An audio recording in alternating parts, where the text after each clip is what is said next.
variety we process differently. So I guess, is there specific varietals of coffee that, say, for example, lend themselves more to be honey processed or pulp naturals versus washed? Is that a conscious decision, or is it? We have three main things. First, the way we manage the fields, we check a lot the level of the nutrients in the coffee tree leaves. In the coffee tree leaves, so we make each 45 days, we make a leaf analysis, and we check and we check all the nutrients. So basically, if the nutrients are right, it gives us an indirect correlation that the cell structure is going to be good during the maturation. This said, we know that making natural coffees, they are to start making fermentations, we start damaging the cell structure because then we are using water in the process. So according to the level of the nutrients that were applied and how the plant answered to that, it is a first indicator of how can we process or not. The second thing is the weather, where we have an unpredictable weather. So we harvest coffees from May to August, and we can have warmer days, cloudy, wet days, rainy days. So it's really difficult for basically drying naturals or honeys if you have wet days and cloudy days. And then you can make these control or the fully washed coffees or the African style. And then when you have sunny days, then you can make the naturals and the honey, so the weather. And the third would be client orientation. So clients, they have the contracts, they have their demand. I want the natural, I want the African process, I want a spontaneous fermentation, I want some honey. So this is the way we make, like, we know the fields, how they are. We need to respect the weather, and then we need to also work in order to make the contracts according to our clients' demand. Yeah, I think that's an important point, because one of the things that that I get asked a lot from coffee professionals is, when's a good time for me to go and buy coffee? And I guess I sort of explain to people, if they're wanting to travel origin, to me there's really sort of two experiences. There's the harvest experience, and if you want to be really connected and be part of really understanding what it's like to remove obviously the cherry from the tree and see it all the way through the wet mill, then that go for harvesting, it's a very unique experience. And then sort of post that is allowing that coffee to have the opportunity to sort of rest, and everything's coming out of the dry mill and starting to get your outturn reports. And then that's a different sort of experience again. And, I often refer to going to Kenya, for example, going to the Nairobi Coffee Exchange or cupping the dormants in the peak of the season. It's like a madhouse. But it's got its own energy, and it's quite unique, which is very separate from if you were there to be there for harvest. So I think, I guess it takes us into sort of the issue of sort of sustainability. And David, who is from Jakarta, wants to know, it's important for the future. It's obviously something we were talking about. What are you doing specifically at the moment to make to secure up the sustainability and the viability of your farms going forward? We are going to talk a little bit about where we are with the market in terms of the sea market pricing. We are going to have a little chat and check, but we'll just cover up David's quick email little question here. Sustainability. So, in our opinion, the first big thing, the first big challenge about sustainability is being able to produce more with the same resources and decreasing the impacts. So good practices in each single step of the production system, it's probably the most important thing. We really take care of the soil. We really see that soil is probably one of our biggest issues for the future, fertile soil.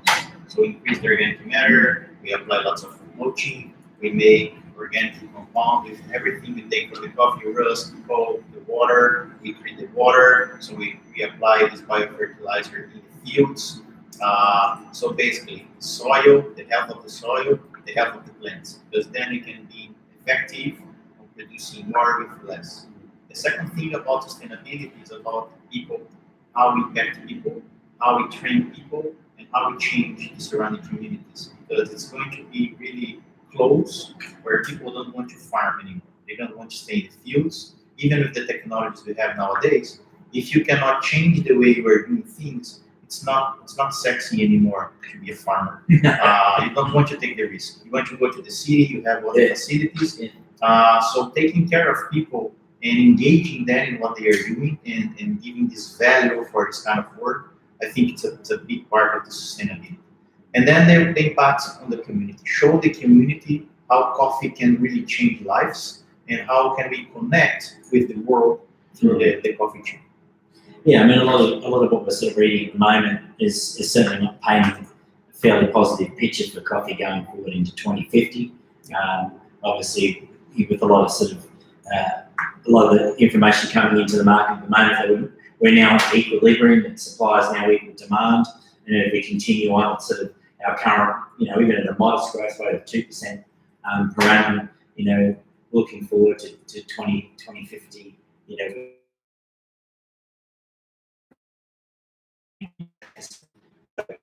at it in the context, globally at the moment, the world's producing some 140 million bags of coffee, give or take, without any sort of variation to climate, and obviously the geographical shrinkage that we're seeing within sort of the coffee growing areas.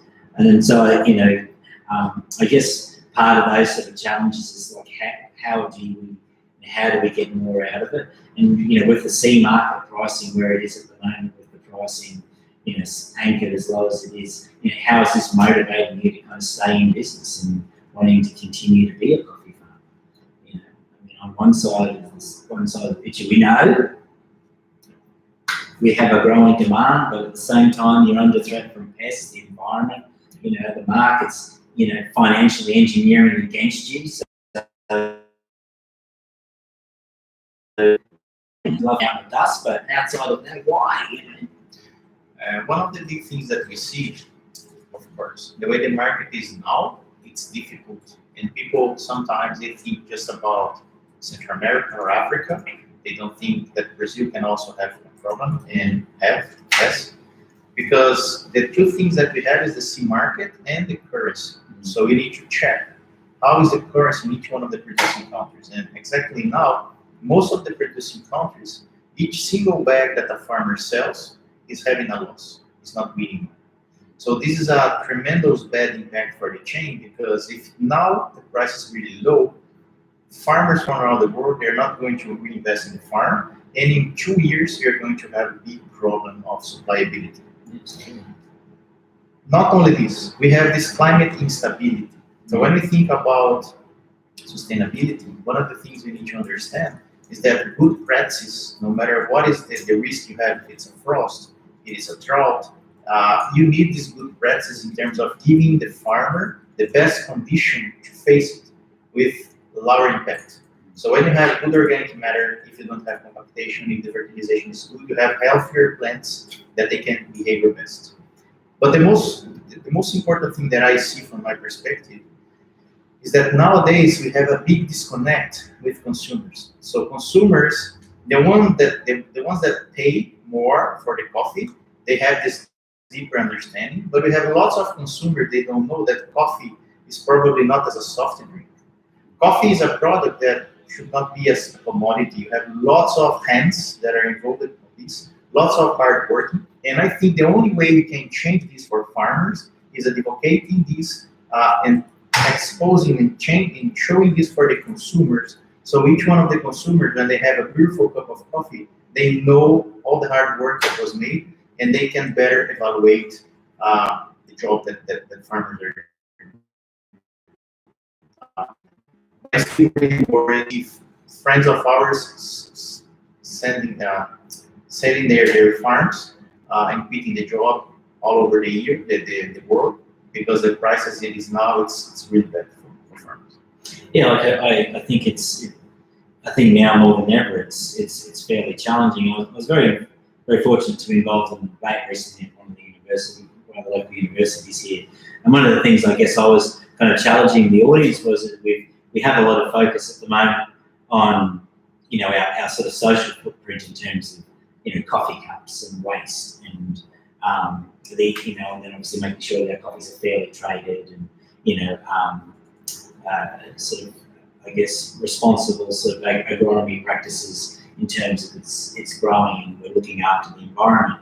But I guess my challenge is that we're also now at a point where, the consumers are requiring or are needing to understand that as an industry that perhaps the cafe industry is also becoming a little challenged at the moment, not only with, sort of the rents we're paying, increased wages, the cost of milk's going up, bread's going up, electricity, gas, everything's been going up, and yet the coffee price per cup has been fairly stable for the last 8 to 10 years.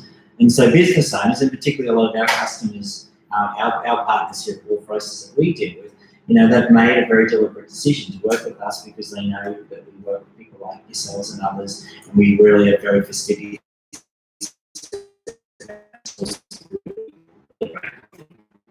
in a respectful manner, and that we pay you, above what you're worth, and that's very important. We encourage them to work with local dairy farmers and to be local in terms of this, our local community, because obviously milk's another huge part to a cup of coffee, particularly here in Australia. But I think those decisions that they've made have only just increased the costs of their cup of coffee. But yet we're sort of encouraging our consumers to think that we are really at that tipping point now where we're going to, for this to have, a really strong flow through effect back to you again, is that we need to start looking at the consumers sort of driving forward and being prepared to pay a little bit more for a cup of coffee. And I know there is sort of lots of discussions of, and I've seen some forums sort of happening at the moment, where people are happy to pay $9 for a craft beer, but they're not prepared to pay any more than $4 for a cup of coffee. And so I think it's about the consumer's understanding of the value. And I was reading one report that was suggesting there's 2,000 hours worth of and that's from production from your end to shipping, bringing it up to a roaster, us roasting, and then obviously the barista pouring. So when we consider there's 2,000 hours that goes into making a $4 cup of coffee, that's quite staggering.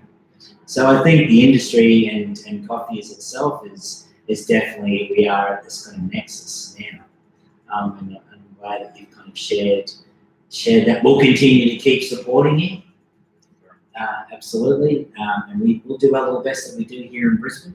And I guess we encourage all of our viewers out there and people that are watching to do the same. Wherever you see, obviously, Luis's coffee and other producers, do your best to sort of buy your coffees, buy from local roasters wherever you can, because they're the ones that are really leading.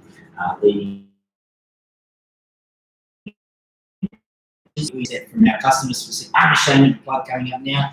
Just go online. We are shipping internationally now. Hurrah! That did take us a while, but we can ship the coffees internationally and have been shipping coffees in. I actually, you talk about a tiering moment. I was sent a photograph from a customer, and if you're watching Moose in Canada, and some of your coffee is in Canada at the moment, the honeymoon coffee, and obviously the California as well.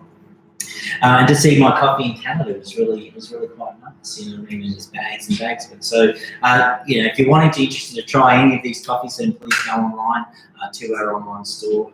We do ship worldwide, and we ship through Sendle. We roast fresh to water, so we will basically roast it and ship it on the day. So we roast 5 days a week, apart from public holidays here. We've got one coming up on Monday, actually, Queen's birthday. But anyway, we'll move on to a couple more questions, which is great. Let's see who we've got here. Jose from Sydney. Is there any coffees that was getting back to processing again? Is there any coffees you have processed differently to change the flavour that have turned out as tasty as honeymoon? Is there something else out there that we don't know? We've had the honeymoon. What's next? Yeah, we have a full range of experimentation. So this is the program where ABS is fitted that we call the boutique. So the boutique, we make a big range of different flavors, like open natural, washed, and natural that are more conventional ones. Then we do what we call the double fermentation, where the cherry is soaked into cold water, then it's scalded and washed. So you have the beautiful fruit characteristics, but with the creamy body of a fully washed, really elegant profile.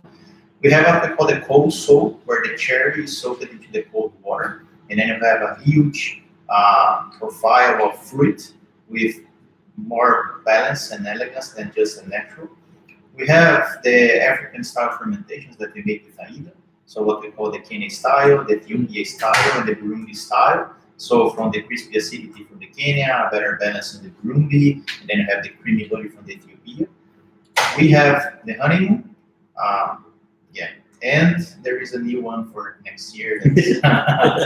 Yeah, you're just finishing the tests. What are we going to call it? More to the Chris, We have new stuff coming. Okay, I guess Mahesh from India has a question for you. And he says, if you could spend a day with another coffee farmer, who would it be and why? Aida. So she's a rock star. I hadn't the opportunity yet to go to El Salvador to visit her. Yes. I hope next year again. So if you are watching us, Aida, coming soon. Yes. Because she's amazing the way she does things, and probably one of the best farmers in terms of advocating for coffee quality. So it's not just about farming and being our farm, but it's about communicating what we are doing in a different level. So when we visit wineries and we see the passion and the professionalism that everybody talks about the wine and what they are doing, this is one of the things that I think we should have as farmers, as the whole specialty chain, because coffee is as beautiful as wine, maybe more beautiful than wine because of these 2,000 hours, but we are not communicating maybe in the right way. So I really see her as an example we farmers should follow in terms of offering best options for the market, but they are beautiful. Excellent. Well, if you are watching Aida, I agree. I mean, certainly we're very fortunate. And look, our introduction was through Aida, and we've been buying her coffee for a long time. I have this dream, Luis, that there will be yourself, Aida, and my Kenyan producer, Boyce Harris from Chania Estate, and have the three of you together in some sort of collaboration, because I think, what Boyce does in terms of an East African, context for his coffees, and particularly around sort of the French Mission Bourbon coffee that he does, and what he's doing with his naturals and honeys, I think is incredible. But at the same time, I sit and I talk to Aida, and she's talking about her Kenyan and sort of East African washing techniques, and then I'm talking to Boyce, and he's talking about, he's trying to replicate honey processes. And I think you both have the information. We just kind of need to sort of share it. And that's the thing about producers, is that, is getting the producers to sort of share, I suppose. And that's a real challenge, isn't it? Yeah, it is. It is because it's not what is coffee about. But when you talk with this level of farmers, then you see how complex it is and how much hard working, knowledge, and investments. One of the other things when we were discussing about sustainability, like why you keep doing it. Coffee is completely different from other activities because you have all the investments on infrastructure. You have all the investments to make a coffee plant produce. So sometimes you don't see that just to develop a coffee variety, a research center takes 30 years. Then you take a whole year to produce the small coffee trees, to prepare the soil and plant it. And then you take another 4 to 5 years in order this plant starts producing. And then you need a bunch of years to develop the knowledge necessary to really produce specialty coffee. So it's not something that you can just change or abandon. This is one of the big reasons why coffee farm, because it's not something that you can just change from one day from another. You have lots of years, your time or hard working that was spent on it, so you can't just swap. So again, like knowledge and this exchange of knowledge and these opportunities, I think are probably the best ones. The way we can change the chain and show consumers how coffee is beautiful. Well, we'll do a couple more questions. We are running a little bit over, and we will have to wrap it up. I've got two more questions. One from Nikos in Perth, or Nick in Perth, and I have another one here from Tobias from Berlin. So guten Tag to you, Tobias. But we'll start with Nico. He's got a very interesting question. He asks you, do you run tours or internships at the farm for coffee professionals? Yes. We have a partnership with Capricorn. There is the exportation operation that we call the Academy of Coffee, where we receive clients and coffee geeks from around the world. So we make 2 or 3 classes during the harvest period. So these people come and we talk almost everything about soil, farming, processing, harvesting, drying, roasting, cupping. So we have this kind of thing. And we also had this internship program that we had the pleasure of having Muki from our partner Condesa in Australia, that she spent 1 full year with us, experiencing this different deep life at Origin and all this crazy experience. And just as I guess as a reminder for those of you that have joined in late, we're sitting here with Luiz Rodrigues, who is the power producer from Brazil. We like to call him the King of California, from Fazenda California. And he's here with us in Brisbane for today and enjoying, and has been travelling around Australia, which is great for the last sort of week, I suppose. And we're here just talking about what he does, some of the unique processing, particularly the honeymoon processing coffee, which is right here. And we were talking about that. We are sort of going into the question and answer session, so keep the questions coming in. Thank you very much. We've got some questions about recipes coming up, which we'll cover. But also, Tobias, we'll get into your question. He wanted to know how many people do you have working on your farm during the harvest? 50. 50 people. And what about outside of harvest? 30. 30 people. Well, yeah, it's also really not a big scale up, is it? So just for those of you, for those down into the digital landscape, do they? So you're obviously mechanically harvesting the coffee.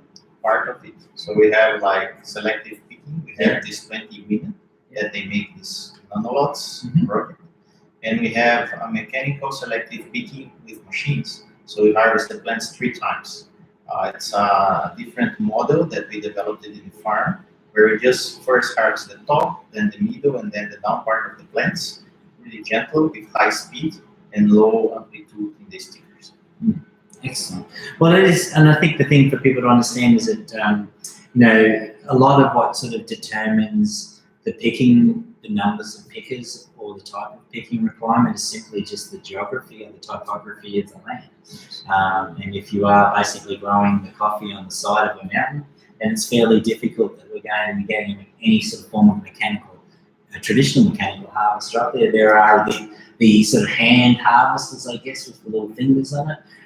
But then obviously selective hand picking is also something. So this certainly does change the viability, I guess, to some degree, or to a large degree, with a lot of producers. I know with Boyce, we were talking about Kenya. He albeit his is a plantation, he selectively hand picks, and with him, he would be averaging about 500 kilograms an acre would be what his yield would be. And he requires 300 pickers. Another thing that changes is the size of the window you have to harvest the cherries. So for example, in our region where we have rains, the window is from 7 to 10 days. As soon as a coffee cherry becomes a cherry, we have 7 to 10 days to pick, or it's going to be an overripe cherry, or it's going to drop in the fruit. So you need to be really, really fast and carefully, like waiting the right maturation period, and as soon as you have it, you need to immediately pick the cherries. Yeah.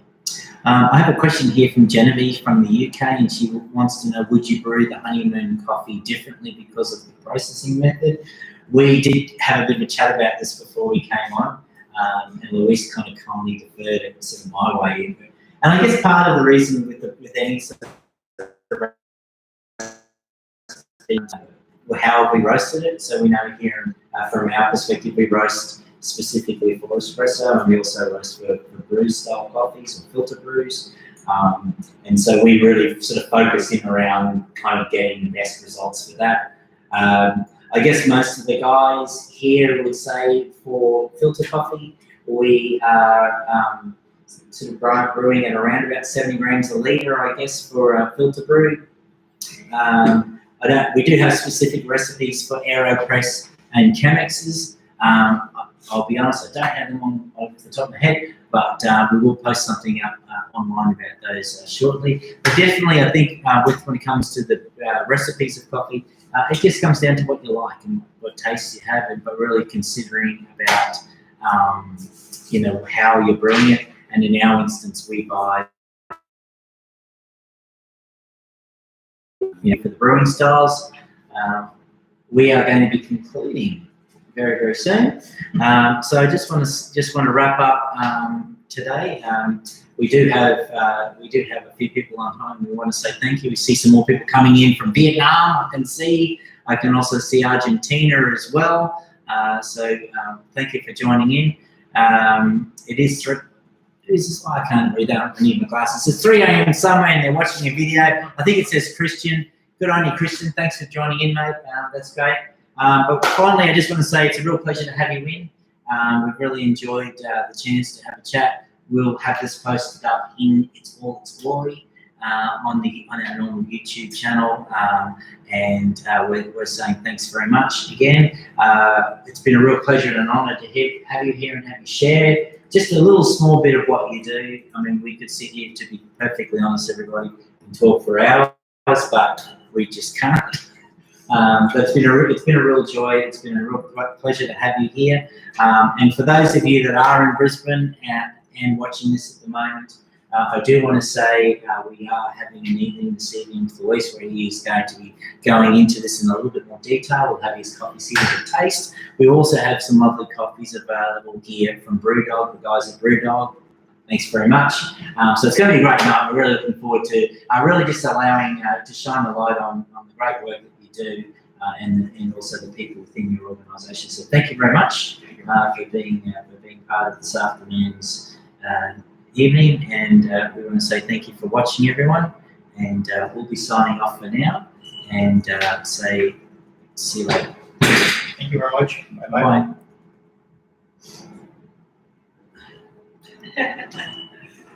Not yet.